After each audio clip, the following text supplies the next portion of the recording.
மரித்தேன் ஆனாலும் இதோ சதா காலங்களிலும் உயிரோடு இருக்கிறேன் என்று சொன்ன அந்த உயிர்த்தெழுந்த தேவனுடைய நாமத்தினாலே உங்களுக்கு என் அன்பின் வாழ்த்துக்கள். இந்த நாளிலே சபையில அமர்ந்திருக்கிற உங்களுக்கும், இந்த நாளிலே நேரலைகளில் இணைந்திருக்கிற யூடியூப் பேஸ்புக்ல இணைந்திருக்கிற உங்களுக்கும் ஆண்டவராகிய இயேசு கிறிஸ்துவின் நாமத்தினாலே உங்களுக்கு அன்பின் வாழ்த்துதல். இந்த நாட்களிலே உலகம் அனைத்தும் ஆண்டவராகிய இயேசு கிறிஸ்துவினுடைய உயிர்த்தெழுதலை இன்றைக்கு நினைவு கூர்ந்து உயிர்த்தெழுதலை கொண்டாடி இன்றைக்கு மகிமைப்படுத்திக்கிட்டு இருக்கிற நேரத்துல நானும் நீங்களும் ஆண்டவருடைய சமூகத்தில் அமர்ந்து அவருடைய உயிர்த்தெழுதலை நினைவு கூர்ந்து மரணத்தை ஜெயித்தவரை உயர்த்தி பாடல்களை பாடி கர்த்தரை ஆராதிக்க கொடுத்த இந்த நல்ல தயவுக்காக நான் கர்த்தரை நன்றியோடு துதிக்கிறேன். இந்த நாளிலே ஆண்டவராகிய இயேசு கிறிஸ்துவுடைய அந்த உயிர்த்தெழுதலின் செய்தியை இந்த நாளிலே நாம் கேட்டு தேவனுடைய நாமத்தை நாம மகிமைப்படுத்த போகிறோம். என்னோடு கூட சேர்ந்து இந்த நாளிலே கர்த்தருடைய வேதத்துக்கு சாட்சியில வார்த்தைகளை நாம் நம்மை சோதித்து நாம் அதிலே ஆராய்ந்து நாம் ஜெபிக்க போகிறோம். ஆகினாலே இந்த நாளிலே வேதத்திலே ஆதாரமாக நாம் திருப்பிக் கொள்ளுவோம். லூக்கா எழுதின சுவிசேஷம் அங்கே 24வது அதிகாரம் 1 தொடக்கம் 7 வசனங்களை நாம் அங்கே கவனித்து பார்க்கிற பொழுது அந்த வார்த்தைகள் அங்கே ஆண்டவராகிய இயேசு கிறிஸ்துவுடைய உயிர்த்தெழுதலை குறித்து நமக்கு சான்று கொடுக்கிறது. வாசிக்கலாம். லூக்கா 24:1. வாரத்தின் முதலாம் நாள் அதிகாலையிலே தங்கள் ஆயத்தம் பண்ணின கந்த வர்க்கங்களை அவர்கள் எடுத்துக்கொண்டு வேறு சில ஸ்திரீகளோடு கூட கல்லறை பிண்டத்தில் வந்தார்கள். 2ஆம் வசனம்.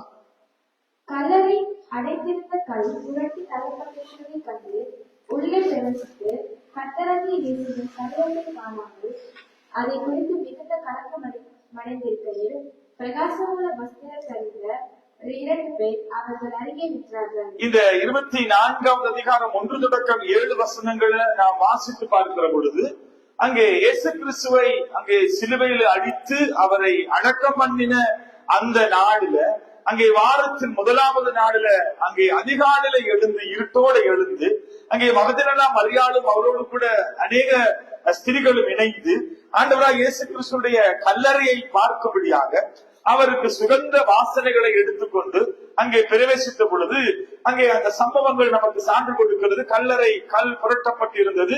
அங்கே அவர்கள் வைத்த அந்த இயேசு கிறிஸ்துவின் சரீரம் அங்கே இல்லாதிருந்ததினாலே அவர்கள் வேதனையோடு நிற்கிற பொழுது 2 பேர் அவர்கள் நடுவிலே வந்து வெள்ளை அங்கி தரித்தவர் வந்து அவரிடத்திலே வந்து கேட்கிற காரியம் என்னவென்றால், யாரை தேடுகிறீர்கள் என்று சொல்லி கேட்ட பொழுது இயேசு கிறிஸ்துவை தேடுகிறோம் என்று சொன்ன பொழுது, ஏன் அங்கே உயிரோடு இருக்கிறவரை மருத்துவத்திலே தேடுகிறீர்கள், அவர் இங்கே இல்லை உயிர்த்தெழுந்தார் என்று சொல்லி அங்கே தேவ தூதர்கள் அவருக்கு சான்று கொடுக்கிறதையும், இயேசு கிறிஸ்து மரணத்தை ஜெயித்து உயிர்த்தெழுந்த தேவன் முதலாவது மகதலேனா மரியாளுக்கு தன்னை காண்பித்தார் என்பதையும் அந்த வசனங்கள் நமக்கு சான்று கொடுக்கிறது. இந்த நாளிலே இந்த ஆண்டவராகிய இயேசு கிறிஸ்துடைய மரணம் இன்றைக்கு தேவனாகிய கிறிஸ்துவுடைய அங்கே வசனத்தின்படி அவர் மரித்து உயிர்த்தெழுந்தார் என்பதையும் வேதம் நமக்கு சான்று கொடுக்கிறது. வாசிக்கலாம். 1 கொரிந்தியர் 15வது அதிகாரம் அதனுடைய 3 தொடக்கம் 4 வசனங்களை நாம் வாசிக்கிற பொழுது அந்த வார்த்தைகளிலே பல சான்றுகளை நாம் அங்கு கவனித்து பார்க்கலாம். 1 கொரிந்தியர் 15:3 தொடக்கம் 5. நான் அடைந்ததும் உங்களுக்கு பிரதானமாக ஒப்புவித்ததும் என்னவென்றால், கிறிஸ்துவானவர் தேவ வாக்கியங்களின்படி நம் பாவங்களுக்காக மரித்து. பாருங்க, இயேசு கிறிஸ்து தேவனுடைய வாக்கியத்தின்படி வார்த்தைகளின்படி அவர் நமது பாவங்களுக்காக மரித்து அடக்கம் பண்ணப்பட்டு வேத வாக்கியங்களின்படி 3ஆம் நாள் உயிர்த்தெழுந்தார். இந்த வசனங்கள் நமக்கு சான்று கொடுக்கிறது. இயேசு கிறிஸ்துவனுடைய மரணம் வேத வசனத்தின்படி, கிறிஸ்துவின் மரணம் நம்முடைய பாவத்துக்காய் மரித்தார். வேத வார்த்தைகள் அங்கே சான்று கொடுக்கிறது. இவருடைய மரணமானது எதர்ச்சியாக அல்லது இது ஒரு சாதாரணமான மரணம் அல்ல. கர்த்தருடைய வார்த்தை பழைய ஏற்பாட்டில் ஏசாயா தீர்க்கதரிசி மூலம் பல அதிகாரங்களில பல வேத சத்தியத்துல அவருடைய மரணத்தை குறித்து எழுதி வைத்திருந்தாலும் இவைகள் அனைத்தும் நிறைவேறும்படி இவையெல்லாம் தேவனுடைய வாக்கியத்தின்படி அங்கே அது நடந்தது என்பதை அந்த வேதம் நமக்கு சான்று கொடுக்கிறது. யோவான் எழுதின சுவிசேஷம் 11ஆம் அதிகாரம் 25வது வசனத்தை நாம் வாசிக்க கேட்போம். யோவான் 11:25. இயேசு அவரை நோக்கி, நானே உயிர்த்தெழுதலும் ஜீவனுமாய் இருக்கிறேன். என்னை விசுவாசிக்கிறவன் மரித்தாலும் பிழைப்பான். பாருங்க, ஆண்டவருடைய வேதம் சொல்கிறது, நானே உயிர்த்தெழுதலும் ஜீவனுமாய் இருக்கிறேன், என்னை விசுவாசிக்கிறவன் மரித்தாலும் பிழைப்பான் என்று சொல்லி இங்கே வேத வாக்கியத்தின்படி 3ஆம் நாள் உயிர்த்தெழுந்தார். அநேகருக்கு அவர் தரிசனமானார். இயேசு மரித்ததோடு எல்லாமே முடிந்தது என்று சொல்லி பரிசேயர் சதுசேயர் அங்கிருந்த மத தலைவர்கள் அவர்கள் நினைத்தார்கள்.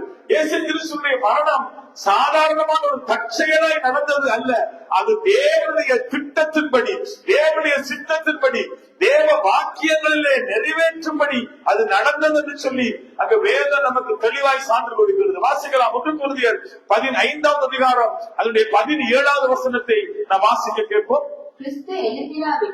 கிறிஸ்து எழுந்திராவிட்டால் உங்கள் விசுவாசம் வீணாயிருக்கும். நீங்கள் இன்னும் உங்கள் பாவங்களில் இருப்பீர்கள். வேதம் சொல்லுகிறது, கிறிஸ்து எழுந்திராவிட்டால், அவர் மரணத்தை ஜெயித்து உயிரோடு எழுந்திராவிட்டால் உங்கள் விசுவாசம் வீணாய் போயிருக்கும். அதனாலே இன்றைக்கு நானும் நீங்களும் விசுவாசிக்கிற தேவன் யாருன்னா, செத்து போன ஒருவரை நாம் எப்படி நம்ப முடியும்? ஆனா நானும் நீங்கள் நம்புகிற தேவன் யாருன்னா, மரணத்தை ஜெயித்தவர், உயிரோடு எழுந்தவர். கிறிஸ்து எழுந்திராவிட்டால் எப்படி நாம் அவரை விசுவாசிப்பது, நம்புவது? ஆகையினாலே செத்து போன ஒருவர் எப்படி நான் நம்ப முடியும்? செத்து போன ஒருவரால் எப்படி அதிசயங்களை செய்ய முடியும்? மரித்து போன ஒருவரால் எப்படி கல்லறையில இருந்து அங்கே வெளியே வர முடியும்? பாருங்க, அநேகர் பூமியிலே வாழ்ந்து மரித்தார்கள். அநேகருடைய கல்லறை இன்றைக்கும் அடைக்கப்பட்டிருக்கிறது. ஆனால் ஆண்டவராகிய இயேசு கிறிஸ்துவின் கல்லறையோ இன்றை வரைக்கும் அது திறந்து வைக்கப்பட்டிருக்கிறது. அங்கே பார்க்கலாம், சான்று கொடுக்கிறது. எருசலேமிலே, இஸ்ரவேலிலே நாங்கள் போய் பார்க்கிற பொழுது, எருசலேமிலே போய் பார்க்கிற பொழுது அவருடைய கல்லறை இன்னும் திறந்திருக்கிறதை நம்மாலே அது சான்று கொடுக்க கொடுக்கிறது. ஆகையாலே அந்த திறந்திருக்கிற கல்லறையில எழுதி வைக்கப்பட்டிருக்கிற வாசகம் என்னவென்றால், அங்கே எழுதியிருக்கிறது காரியம் என்ன? இயேசு கிறிஸ்து இங்கே இல்லை, அவர் உயிர்த்தெழுந்தார். பாருங்க, ஆண்டவராகிய இயேசு கிறிஸ்துவ, அந்த உயிர்த்தெழுந்த தேவனை நானும் நீங்களும் இன்றைக்கு விசுவாசிப்போமானால், நம்முடைய விசுவாசம் அந்த உயிர்த்தெழுதலின் தேவனுடைய பிரசன்னத்திலே நம்மை இன்றைக்கு உயிர்ப்பிக்க அது போதுமானதாக இருக்கிறது. அதனாலே அங்கே எழுதப்பட்ட வாசகம், அவர் இங்கே இல்லை, அவர் உயிர்த்தெழுந்தார். அதனாலே ஒரு காரியம் அங்கே எழுதி வைக்கப்பட்டிருந்த வார்த்தைகள், அங்கே அவர் இல்லை உயிர்த்தெழுந்தார் என்பது எழுதி வைக்கப்பட்டிருந்தது. ஆனால் அந்த இடத்துல எந்த விதமான ஒரு மெழுகுவர்த்தியோ அல்லது எந்த விதமான மலர் செண்டுகளோ அல்லது எந்த விதமான காரியம் அங்கே வைக்கப்படவில்லை. இந்த உலகத்துல இன்றைக்கு நானும் விசுவாசிக்கக்கூடிய மரணத்தை ஜெயித்த தேவன் என்பத பட்டியலில் இயேசு கிறிஸ்து ஒருவரே உயிர்த்தெழுந்தார் என்பதற்கு வேதம் நமக்கு சான்று கொடுக்கிறது. அதனால லூக்கா எழுதின சுவிசேஷம் 24ஆம் அதிகாரம் 24ஆம் அதிகாரம் 5-7 வசனங்களை வாசிக்கலாம். லூக்கா 24:5-7. அந்த ஸ்திரீகள் பயப்பட்டு தலை கவிழ்ந்து தரையை நோக்கி நிற்கையில் அந்த 2 பேரும் அவர்களை நோக்கி, உயிரோடு இருக்கிறவரை நீங்கள் மரித்தோரிடத்தில் தேடுகிறது. பாருங்க, வேதம் சொல்லுகிறது, உயிரோடு இருக்கிறவரை நீங்கள் மரித்தோரிடத்திலே தேடுகிறது என்ன? இந்த உலகத்திலேயே திறந்து வைக்கப்பட்டுள்ள கல்லறை இயேசு கிறிஸ்துடைய கல்லறை மட்டும்தான். இந்த நாளிலே நான் உங்களை பார்த்து சொல்லுகிறேன், இந்த இயேசுவானவர் மரித்து மரணத்தை ஜெயித்து உயிர்த்தெழுந்தார் என்பதற்கு வேதம் பல சான்றுகளை நமக்கு கொடுக்கிறது. வாசிக்கலாம். அப்போஸ்தலர் 2ஆம் அதிகாரம் அதனுடைய 32வது வசனத்தை நாம் வாசிக்க கேட்போம். இந்த இயேசுவை தேவன் எழுப்பினார், இதற்கு நாங்கள் எல்லோரும் சாட்சிகளாய் இருக்கிறோம். பாருங்க, அப்போஸ்தலர் பிரசங்கிக்கிறாங்க என்னன்னா, இந்த தேவனை, இயேசு கிறிஸ்துவை அங்கே உயிரோடு எழுந்தார், இதற்கு நாங்கள் சாட்சிகள் என்று சொல்லி அவர்கள் பிரசங்கித்ததையும் அப்போஸ்தலர் 3:15 நாம் வாசிப்போம். ஜீவாதிபதியை கொலை செய்தீர்கள், அவரை தேவன் மரித்தோரிலிருந்து எழுப்பினார், அதற்கு நாங்கள் சாட்சிகளாய் இருக்கிறோம் என்று அங்கே பார்க்கிறாங்க. பாருங்க, இயேசு கிறிஸ்துடைய மரணத்தை அங்கே முழு அந்த ரோம ராஜ்யமும் அதை கண்களாலே கண்டது. அவரை அடக்கம் பண்ணினார்கள். ஆனா அவர் உயிர்த்தெழுதலை இன்றைக்கு வரைக்கும் சாட்சி கொடுக்கிறதான ஒரு உயிர்த்தெழுதலாய் காணப்படுகிறது. அங்கே அவருடைய சீசர்கள் பலமாய் சாட்சி கொடுத்தார்களாம். இயேசு கிறிஸ்து உயிர்த்தெழுந்தார், உயிரோடு இருக்கிறவரை ஏன் மரித்தோரிடத்திலே தேடுகிறீர்கள்? ஜீவாதிபதியை கொலை செய்தீர்களே, தேவனோ அவரை உயிர்த்தெழப் பண்ணினார். இயேசு உயிர்த்தெழுதலை குறித்து பலமாய் சாட்சி கொடுத்தார்கள். ஆகையினாலே வெளிப்படுத்தின சுவிசேஷம் 1:18 நாம் வாசிக்கிற பொழுது, மரித்தேன் ஆனாலும் இதோ சதா காலங்களிலும் உயிரோடு இருக்கிறேன் என்று சொல்லி தேவனாய கர்த்தருடைய உயிர்த்தெழுதலை குறித்து அங்கே பலமாய் அங்கே வேதம் நமக்கு சான்று கொடுக்கிறது. ஆகையினாலே இன்றைக்கு அநேக ஊழியக்காரர்கள் மத்தியில, அநேக திருச்சபைகளில, அநேக தேவ பிள்ளைகளுக்கு நடுவுல அங்கே பல அற்புதங்களை இன்றைக்கு நாம் காண்கிறோம், கேட்கிறோம். பல இடத்துல தேவனுடைய மகிமையின் பிரசன்னம் வெளிப்படுகிறது. பலர் இன்றைக்கு ஆண்டவருடைய நாமத்தினாலே அற்புதங்களை அவர்கள் காண்கிறார்கள். சுகம் உண்டாகிறது. பலவிதமான பாவ கட்டுக்கள், சாப கட்டுக்கள் விடுதலையாக்கப்படுகிறது. தீராத வியாதிகள் மறைகிறது. பலத்த அற்புதங்களை இன்றைக்கு நம் காதுகளிலே கேட்கிறோம், கண்களிலே நாம் பார்க்கிறோம். இவை அனைத்தும் இந்த ஊழியக்காரருடைய பிரசங்கத்தை பிரசங்கிக்கிற இயேசுவாகிய கிறிஸ்து உயிரோட இருக்கிறார் என்று விளங்கப்படுவதற்காகவே இத்தனை அற்புதங்களும் இத்தனை காரியங்கள் நடைபெறுகிறதை நாம் மறந்துவிடக் கூடாது. ஆகையினாலே இன்றைக்கு உலகம் முழுவதும் கிறிஸ்தவ மக்களுக்கு மத்தியில, உலக மக்களுக்கு மத்தியில, அந்நிய ஜாதிகளுக்கு மத்தியில, ஒரு ஜாதிகளுக்கு மத்தியில கிறிஸ்து பிரசங்கிக்கப்படுகிறார். அவர் மரணத்தை ஜெயித்தார், உயிர்த்தெழுந்தார். அவருடைய நாமத்தினாலே அற்புதங்கள் உண்டாகிறது. பிசாசு அங்கே நடுங்குகிறது, நோய்கள் குணமாகிறது, பாவ சாப கட்டுகள் ஜனங்கள் விடுதலையாகப்படுகிறார்கள். இப்படி பல விதமான அற்புதங்களை நானும் நீங்களும் பார்க்கிறோம், கேட்கிறோம், அவைகளை உணர்கிறோம். இப்படிப்பட்ட அற்புதங்களை செய்கிற ஆண்டவர் இன்றைக்கும் உயிரோடு இருக்கிறார் என்பதை நானும் நீங்களும் அதை மறந்து போகக்கூடாது. ஆகையினாலே இப்படிப்பட்ட இந்த இயேசு கிறிஸ்துவிடத்திலே இந்த உயிர்த்தெழுதலோடு கூட அநேகருக்கு அவர் தரிசனமானார் என்பதும் வேதம் நமக்கு சான்று கொடுக்கிறது. ஆகையினாலே உயிர்த்தெழுந்த ஆண்டவர் அவர் தரிசனமாகி பலருக்கு பலவிதமான காரியங்களை செய்தார் என்பதை வேதத்திலே நாம் அறிந்திருக்கிறோம். ஒரு 3 காரியங்களை மாத்திரம் நாம் வேகமாய் நாங்கள் வாசித்து தியானித்து நாம் ஜெபிக்க போறோம். இந்த இயேசு கிறிஸ்து உயிர்த்தெழுந்து அநேகருக்கு தன்னை வெளிப்படுத்தினார். யோவான் எழுதின சுவிசேஷம் 20ஆம் அதிகாரத்திலே அவர் தன்னை காண்பித்த 3 சம்பவங்களை நான் உங்களுக்கு காண்பித்துக் கொடுத்து நான் ஜெபிக்க விரும்புகிறேன். முதலாவது யோவான் 20ஆவது அதிகாரத்திலே 15வது வசனத்தை நாம் வாசிக்க கேட்போம். 20:15.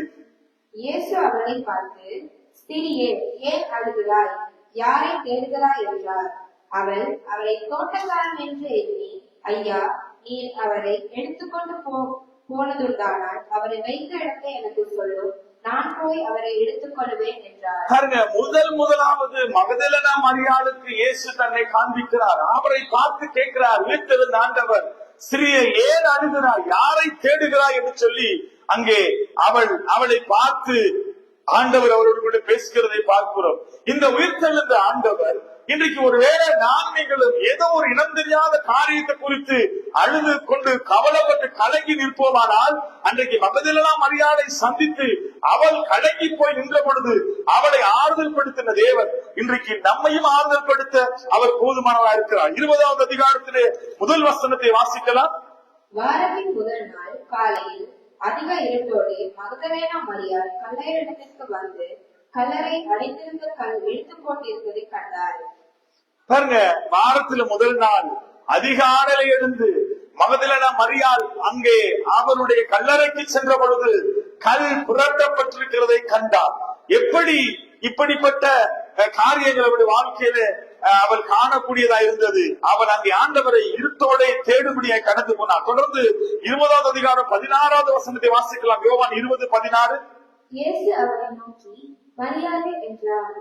அவள் திரும்பி பார்த்து ரபோனி என்றார். போதகரே என்றார். இயேசு அவளை பார்த்து மரியாளே என்று சொல்லி அவளை கூப்பிடுகிறதை நாம் கவனித்து பார்க்கிறோம்.